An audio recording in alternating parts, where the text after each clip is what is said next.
नमस्कार, मैं हूं आपके साथ सोनिया चौहान। हरियाणा की खबरों में आप सभी का स्वागत है। रुक करते हैं खबरों की ओर। खबर करनाल से है। बता दें कि ओलावृष्टि से किसानों का काफी नुकसान हुआ, जिससे कई किसानों की फसल खराब हो गई और खेतों में ओलावृष्टि और बारिश से फसल बैठ गई। वहीं मंडी में पहुंचे फसल का भी ओलावृष्टि से नुकसान हो गया और इस दौरान सीएम नायब सैनी गांव पहुंचे और खराब हुई फसलों का निरीक्षण किया। वहीं नायब सैनी धमन हिंडी गांव में पहुंचकर फसलों का जायजा लिया और उनके किसानों से बातचीत भी की।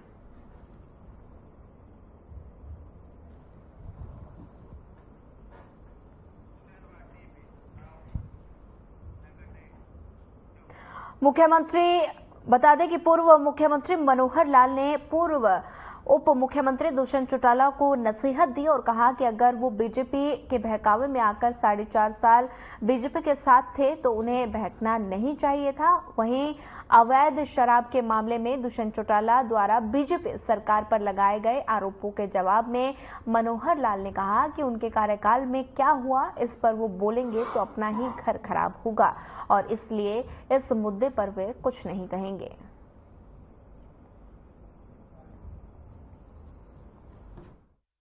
से नहीं जीते तो यह कसूर जनता का नहीं है, ये बीजेपी के कार्यकर्ता का हो सकता है।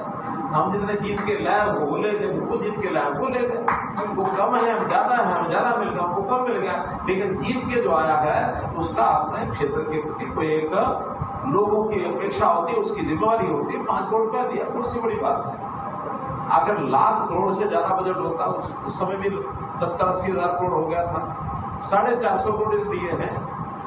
वही बात मैंने 2019 में भी की कि जो एमएलए चुन के आया है पहली किस्त 5 करोड़ रुपए की उसको आते ही देते हैं, भाई तुम चुन के आए हो और जनता के लिए इतना काम जो मांगे करो। हमने भेदभाव नहीं किया। मुझे कर्नाटक के लोगों ने विधायक बनाया, मैंने कह दिया कि जो मुख्यमंत्री जहां का पहले होता रहा है वहां हर कोई प्रदेश का आधा पैसा अपने उस हल्के में लगा लेता है, बाकी आधा कहीं जाके बांटता है। लेकिन मैंने कहा 90 का 90 में बराबर विकास करूंगा, कहीं ज्यादा मत सोचना कि ज्यादा हमें मिलेगा। भाई जो जीत के आए हैं सारे ठीक है वाले सब समर्थन करते हैं, सहयोग करते हैं। और आज 90 के 90 जो विधायक हमारे हैं, मुझे इस बात का संतोष है, तसल्ली है कि मेरे खिलाफ कोई कभी बोलता नहीं है, कोई नहीं बोलता, कांग्रेस वाले भी नहीं बोलते। उनको ढूंढने से भी कुछ मिलती नहीं है कि मनोहर लाल के खिलाफ क्या बोले। जो हमारे कैंडिडेट हैं अभी आए, मैंने भी इनको कहा कि एकदम मंत्र मैं भी लगा के जाऊंगा, मतलब भी 10 लाख रुपए कई काम मंत्री था। तो मैंने इनको बता दिया कि भाई मैं आऊंगा और मेरा ज्यादा नहीं तो 1500 वोट का जरूरत और आपकी भी किसी की रिश्तेदारी हो भाई की मदद। तो आज मैं आपका ज्यादा समय न लेता हुआ खट्टर साहब आप थोड़ी सी मेहरबानी करती और फिर मैं तो बता रहा हूं कि मैंने आपको सब कुछ छूट दिया, मेरे पास कुछ नहीं है।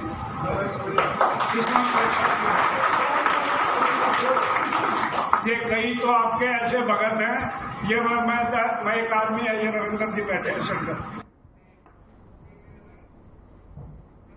25 मई को हरियाणा में लोकसभा चुनाव होंगे और साथ ही जिसको लेकर सभी राजनीतिक दलों और उम्मीदवारों ने अपने चुनाव प्रचार अभियान की गति तेज कर दी है और इस कड़ी में बीजेपी प्रत्याशी नवीन जिंदल के समर्थन में अनेक जनसभाओं का आयोजन किया जा रहा है और विवेकानंद कॉलोनी में नवीन जिंदल के समर्थक ने विशाल जनसभाओं का आयोजन किया जा चुका है और साथ ही जनसभाओं का सिलसिला देर रात तक जारी रहेगा।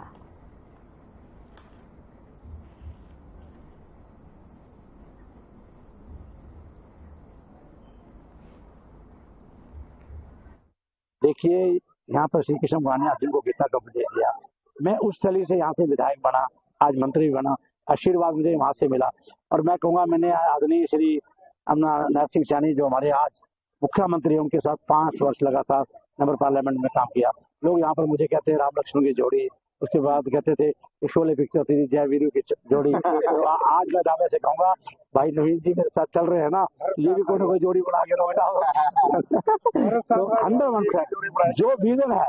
देखिए हमारा ये जनसंपर्क अभियान चल रहा है और आप देख रहे हैं कि थानेसर के अंदर हम माननीय मंत्री सुभाष गर्ग जी के साथ में हम लोग जो है ये जनसंपर्क अभियान कर रहे हैं और लोगों में बहुत उत्साह है। लोगों में बहुत उत्साह है नरेंद्र मोदी जी को लेकर के और भारतीय जनता पार्टी को लेकर, और जिस तरह से भारतीय जनता पार्टी ने यहाँ काम किया है उसको लेकर के बहुत उत्साह है और सभी जगह लोगों का बहुत समर्थन और आशीर्वाद हमें मिल रहा है। दिल्ली हरियाणा जाम किया हुआ था, काफी समय से बैरिकेड लगे हुए के आने का सिलसिला जारी है और साथ ही कुलदीप तेवतिया ने कहा कि अब वो प्रधानमंत्री नरेंद्र मोदी के 400 पार के नारे को पूरा करने के लिए पूरी मेहनत करेंगे।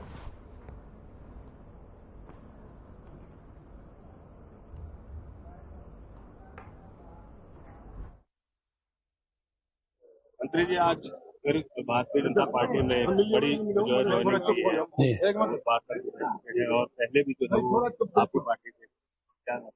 देखिए, भारतीय जनता पार्टी का परिवार आज बहुत बड़ा परिवार है और कुलदीप तेवतिया जी जो यहाँ से निगम पार्षद रहे, अब उनके भाई यहाँ से बीजेपी के निवर्तमान निगम पार्षद हैं कुलबीर जी। तो कुलबीर जी तो हमारी पार्टी में थे ही, हमारी पार्टी से और आगे बढ़ाएंगे। पहले पड़ोस के घर में चले गए थे, झगड़ा वहां पे भी था, लेकिन मैंने सोचा यार उससे बढ़िया तो अपना पुराना ही घर है, वहीं क्यों ना वापस चले जाए। तो मैं इसलिए अपने बीजेपी, जो पहले मैं बीजेपी में ही था, बीजेपी ने मेरे को पार्षद बनाया, मेरे भाई को भी टिकट दी, वो भी पार्षद बने। अब इसलिए मैं वापस बीजेपी में ही आ गया, मेरा दिल नहीं लगा उधर। और जो कह रहे हैं कि भाई अब की बार 400 पार, तो 400 पार ही होगी। और हमारे यहाँ से कृष्ण अपने जो पाल जी हैं, कृष्ण पाल गुर्जर जी हैं, 10 लाख का जो नारा लग रहा है, हमारी उसमें पूरी सहयोग रहेगा, पूरा सहयोग रहेगा। यहाँ से पलवल तक जो इतने भी हमारे जानकार है सभी से हम बोलेंगे और कोशिश ये रहेगी हमारी 10 लाख पार ही करवाएं।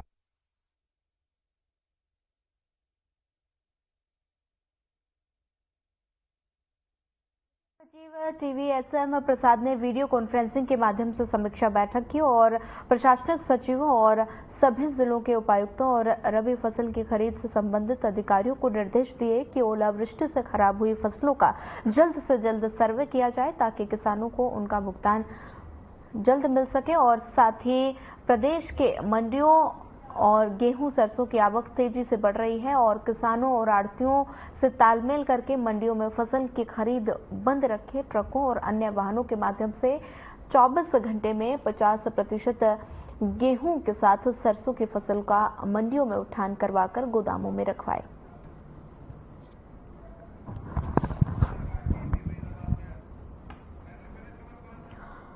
चंडीगढ़ की तस्वीरें हैं जहां पर उपायुक्तों को कई निर्देश दिए गए हैं और साथ ही खराब हुई फसलों का जल्द सर्वे कराए, ये निर्देश दिया गया है।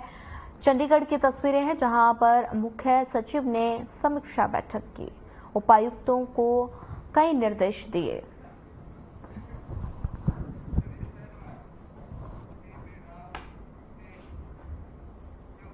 अगली खबर फरीदाबाद से है जहां बता दें कि मुजेसर इलाके में एलपीजी गैस सिलेंडर से गैस कटिंग करते 2 गैस एजेंसी के कर्मचारियों को पुलिस ने रंगे हाथों गिरफ्तार कर लिया और जिस दौरान पुलिस ने मौके से 37 एलपीजी गैस सिलेंडर जब्त किए और साथ ही पुलिस ने गैस सप्लाई करने वाले ऑटो को भी जब्त कर लिया। फिलहाल पुलिस ने मामले की पूरी जांच शुरू कर दी।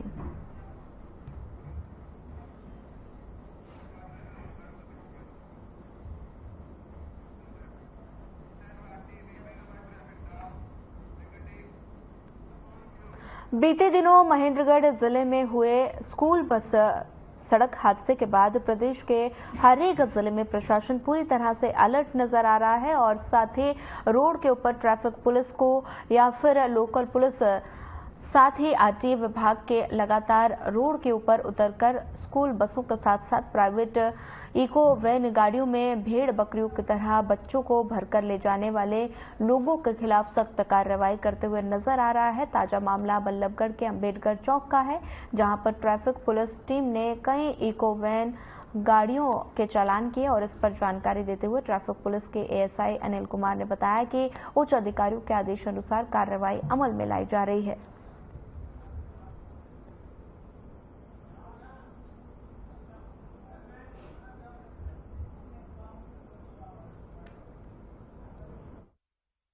आज जो कार्रवाई की जा रही है, किन किन वाहनों के चालान काटे जा रहे हैं और क्यों काटे जा रहे हैं? इको के करते हैं, जो स्कूल के बसेस है इको वगैरह हैं, ऑटो में बच्चे ले जाते हैं, जिसमें ज्यादा बच्चे होते हैं उनके चालान करते हैं और कागज चेक करते हैं।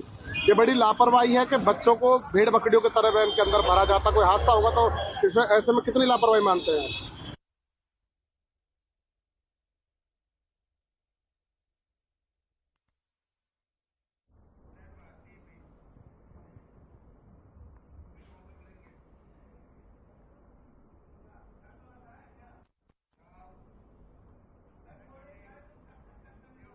अगली खबर इंद्री से है, जहां भारी बरसात और ओलावृष्टि से किसानों के खेत में पकी गेहूं की फसल पूरी तरह से नष्ट हो गई। किसानों ने कहा कि तेज बरसात और ओलावृष्टि से सब्जियां भी नष्ट हो गई। वहीं सरकार से किसानों ने मांग की है कि सरकार 2 दिन के अंदर गिरदावर करवाकर किसानों को 60,000 प्रति एकड़ के हिसाब से किसानों को मुआवजा दे, ताकि किसानों की भरपाई हो सके। किसानों ने सरकार को चेतावनी देते हुए कहा कि अगर किसानों को मुआवजा नहीं मिलता तो किसान बड़ा फैसला लेने पर मजबूर हो जाएंगे।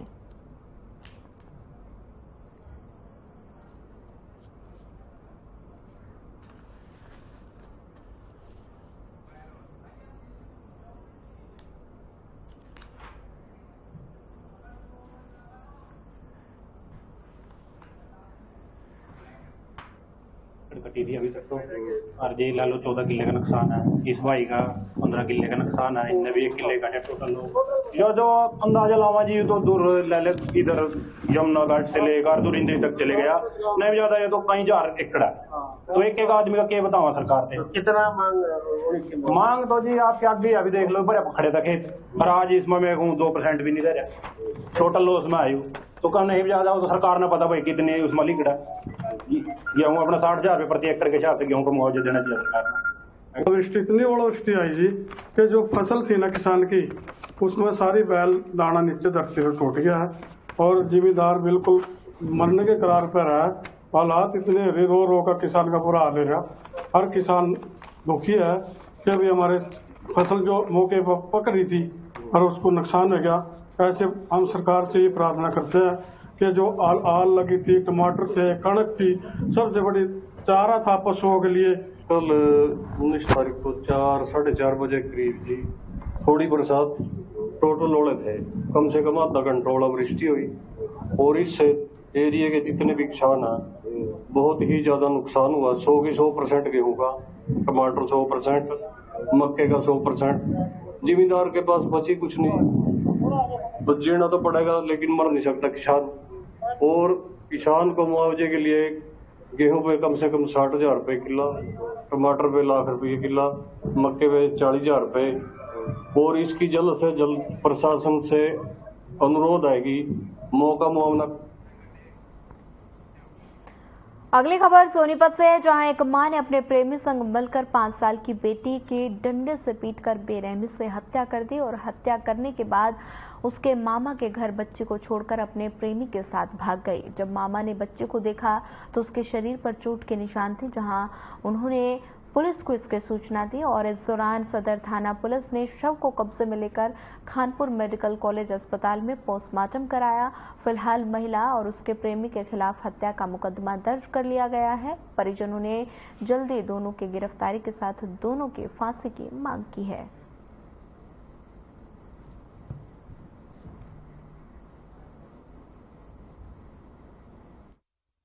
मैं आपका और किस प्रकार से आपकी पोती के साथ बड़ी बेरहमी से हत्या हुई है? हाँ, पोती थी वो, और उसको बेरहमी से मारा गया है जी। उसको कड़ी से कड़ी सजा मिल जाए, फांसी होनी चाहिए उसको, हमने कुछ नहीं मांगा हमारी। अच्छा, कितने दिन पहले गई थी? पहले कब से? 8 महीने पहले जी वो ले गई थी और उन्होंने कहती थी इनको मैं 2-3 दिन के लिए ले जाऊंगी, अपने भाई का पोथी वहाँ लाओगी और 2-3 दिन के बाद मैं छोड़ जाऊंगी। जिसने फोन उठाने बंद कर दिए। उसके बाद फिर मारी गला यहाँ 11 बजे भी एक दिन ना का धमकी दे दी थी, वही तो वो वगैरह उतारी थी, तक मैं ना मेरी बेटी ने ना दोगे ना तुम न जान तो मरवा देंगे। और कैसे आपकी बेटी की हत्या हुई? किसने हत्या की है? नाम मेरा फिरोज है जी। मेरी बेटी की पीट के हत्या की गई है। रवीना, पंकज दोनों ने मिलकर हत्या की है जी। और पूछताछ करी जाए कौन कौन शामिल है इसमें से पता तो उनको ही होगा कैसे किए थे। अच्छा, आपकी बेटी का क्या नाम था और कितने महीने पहले वो यहाँ से उसकी माँ लेके गई थी? तन्वी नाम था, 8 महीने पहले लेके गई थी। क्या कह के लेके गई थी? 2-3 दिन में छोड़ जाएंगे जैसे बोल के लेके गई थी। थाना सदर सोनीपत में फिरोज खान पुत्र आस मोहम्मद निवासी जिला सोनीपत ने शिकायत दी थी कि मेरी पत्नी ने मेरी 5 वर्ष की बच्ची की हत्या कर दी है, जिस पर थाना सदर सोनीपत की पुलिस ने मुकदमा दर्ज कर लिया है। आगे तफ्तीश। कुरुक्षेत्र के गांव रतनगढ़ के पास बस का शोकर टूट गया और बस अनियंत्रित होकर पलट गई। बस में करीब 12 लोग सवार थे। कुछ लोगों को चोटें भी आई। चालक ने बताया कि चंडीगढ़ से एक परिवार शादी समारोह में शामिल होने के लिए कुरुक्षेत्र आ रहा था। बस अचानक बस का शोकर टूट गया और स्टीयरिंग भी फेल हो गए और बस अनियंत्रित होकर पलट गई। और पुलिस अधिकारी ने बताया कि पुलिस सूचना मिलने पर तुरंत मौके पर पहुंची और घायलों को शाहबाद सरकारी अस्पताल में भेज दिया गया।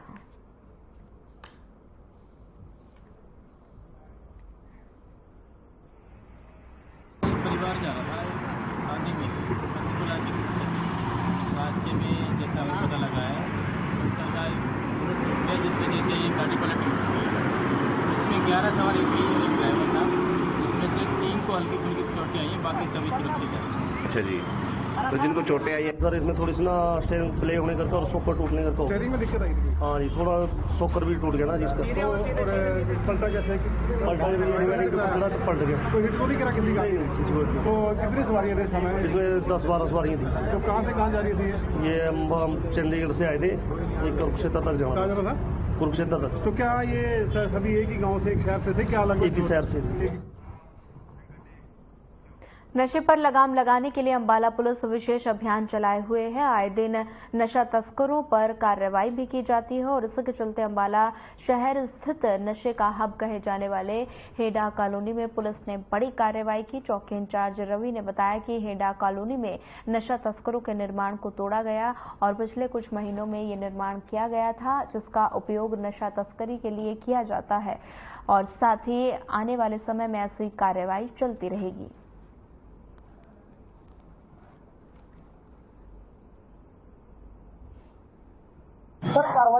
सर, ये अम्बाड़ा पुलिस द्वारा एसपी साहब के निर्देशानुसार नशा तस्करी के विरुद्ध आप सब जानते हैं लगातार अभियान चलाया जा रहा है। इसके तहत ही आज ये कार्रवाई करते हुए आज ये अवैध अतिक्रमण को लेहा कॉलोनी में ध्वस्त किया जा रहा है। क्योंकि ये हरी पैलेस की दीवार के पास जो भी अतिक्रमण है वो पिछले कुछ सालों में ही बनाया गया है। इसकी किसी के पास भी किसी प्रकार की कोई मलकिती नहीं है। इस निर्माण का उपयोग नशा तस्करों द्वारा नशा की तस्करी करने के लिए किया जा रहा था, जिसको आज हमने ध्वस्त करने का है। ये जगह किसी की भी पर्टिकुलर एक की नहीं है और ना ही किसी के पास इनकी मलकियत है। जिन्होंने भी निर्माण बनाया था वो इस तरीके से बनाया गया।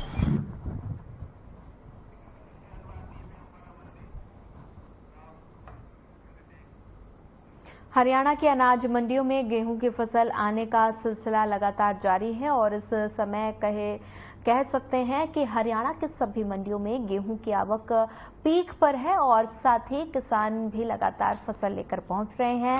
अंबाला कैंट के अनाज मंडी में अभी तक लगभग 92,000 क्विंटल गेहूं की आवक हो चुकी है, वहीं 84,000 क्विंटल की खरीद भी हो चुकी है और 23,000 क्विंटल का उठान भी हो चुका है। बता दें कि देर रात पूरे हरियाणा में जमकर बारिश हुई, लेकिन अंबाला में कम बारिश होने के कारण किसानों की गेहूं की फसल को कोई नुकसान नहीं हुआ। वहीं मंडी की व्यवस्था से आढ़ती और किसान काफी खुश नजर आए।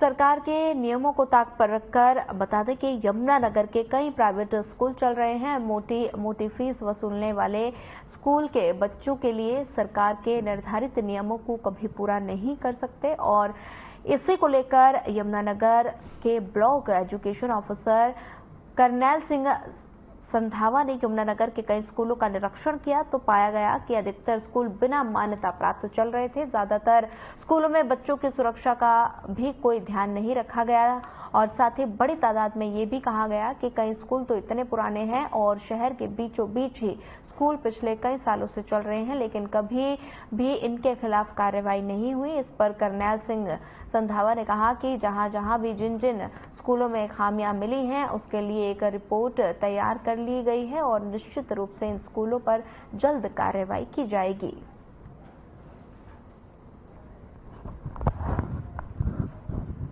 जगाधरी ब्लॉक के लगभग दर्जनों स्कूलों में मैंने विजिट की है, जो प्राइवेट स्कूल हमारे यहाँ पर रन कर रहे हैं। अभी विभाग की तरफ से डायरेक्शन जारी हुई थी कि जो भी प्राइवेट स्कूल बिना मान्यता के चल रहा है उसको तुरंत बंद करवाया जाए। उसके रिगार्डिंग मैंने अपने जगाधरी ब्लॉक में लगभग 18 कमेटियां बनाई थी, इंस्पेक्शन कमेटियां। तो मैंने उनकी कल ब्रीफ किया था, उसमें ब्रीफिंग में सामने आया लगभग 25 से 30 स्कूल ऐसे मेरे ब्लॉक में चल रहे हैं जो बिना मान्यता के यहाँ से रन चल रहे कई सालों से, जिसमें एक श्री गीता विद्या मंदिर मिडिल स्कूल के नाम से चल रहा, वो 20 साल से चल रहा।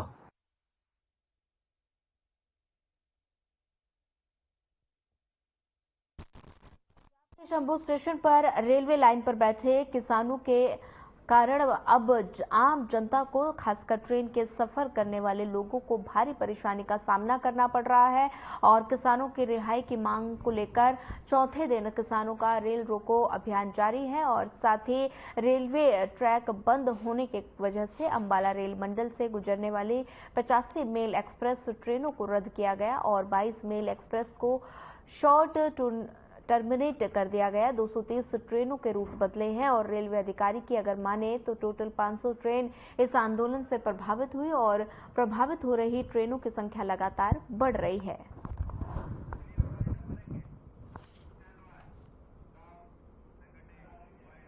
फिलहाल इस बुलेटिन में इतना ही। ज्यादा खबरों के लिए बने रहिए हमारे साथ। नमस्कार।